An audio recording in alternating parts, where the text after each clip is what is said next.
Hai guys, siapa yang kat sini masih belum lagi ada kipas? Ni Wani nak tunjuk kipas daripada Utan King tau. Kita ada dua jenis, kita ada rechargeable dan non-rechargeable tau. So, jom Wani nak tunjuk fungsi kedua-dua kipas daripada Utan King. Okey, yang ni adalah untuk yang jenis rechargeable tau. Okey, untuk yang rechargeable, dia ada 3 mode kipas dan dia ada 4 mode white LED dan 3 mode LED warm tau. So, yang ni adalah kipas kita tau. Kalau korang beli batch lama, lampu dia ada 4 mode sahaja. Sekarang kita ada 7 mode lampu tau.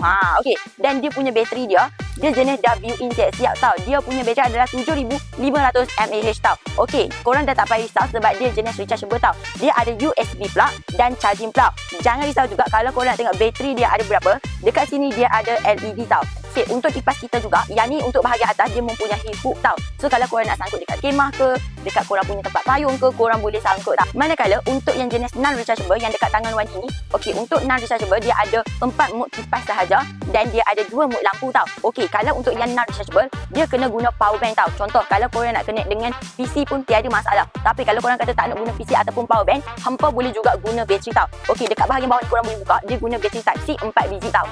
Okey, kalau korang tanya lampu dia terang ke tak terang, dia punya lampu adalah 40 hingga 100 lumin tau. Dan lagi satu, dia boleh rotate 360 darjah. So kalau korang nak pusing ke apa ke, boleh sahaja, tiada masalah.